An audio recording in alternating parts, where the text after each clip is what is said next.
श्री सद्गुरुनाथ महाराज की जय. नमन माझे श्री सद्गुरुनाथा, कृपा करुणी मज नाथा, निरसली भवदुःख व्यथा, तत्काळ तुझिया प्रसादे. अनंत वाणी अनंत ध्यास, वृथा संदेह या जीवास, पारक बोध करुणिया खास, मुक्त केले बंधनी. तुझे स्तुतीचा विचार, भगवी जीवानी प्रसार, इतकी कृपा करी मजवर, जीवधारा कारणी. बहुपकारांची तुरासी, ज्ञानबोध नित्य पाजिशी, जवळीच देवी अनंतासी, कर जोडून विनवितो. श्री सद्गुरुनाथ महाराज की जय.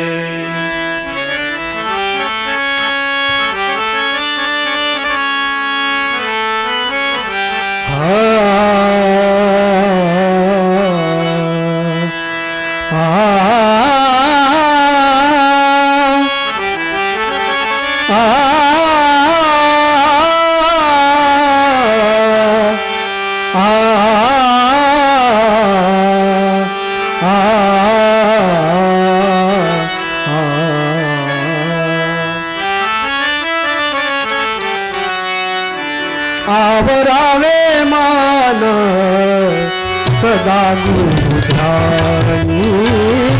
आवरावे मान सदा गुरु ध्यानी. आवरावे मान सदा गुरु ध्यानी. आवरावे मान सदा गुरु ध्यानी.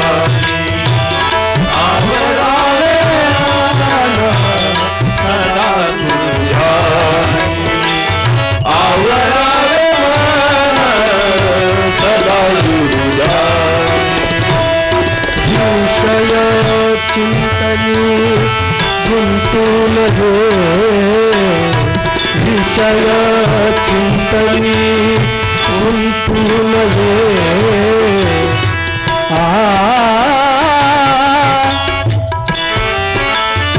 विषय चिंतनी गुंतून ये, आवरावे मान सदा गुरु ध्यानी. आवरावे मान सदा गुरु ध्यानी. आवरावे मान सदा गुरु ध्यानी. मनाची मागे जावे विचाराने, मनाची मागे जावे विचाराने.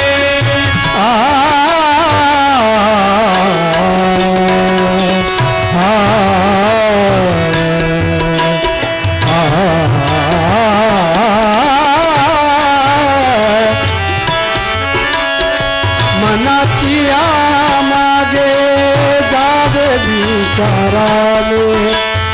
आवरावे ज्ञाने बोध पडे. आवरावे ज्ञाने बोध पडे. आवरावे ज्ञाने बोध पडे. बोध पडे.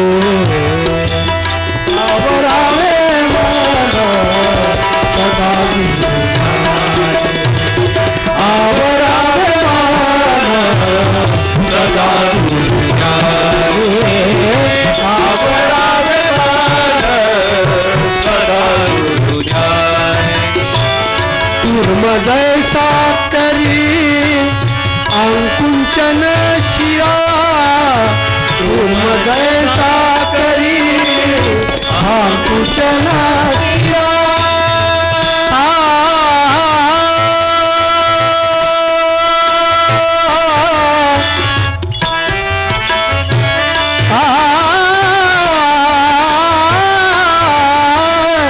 कूर्म जैसा करी अंकुंचन शिरा. तैसा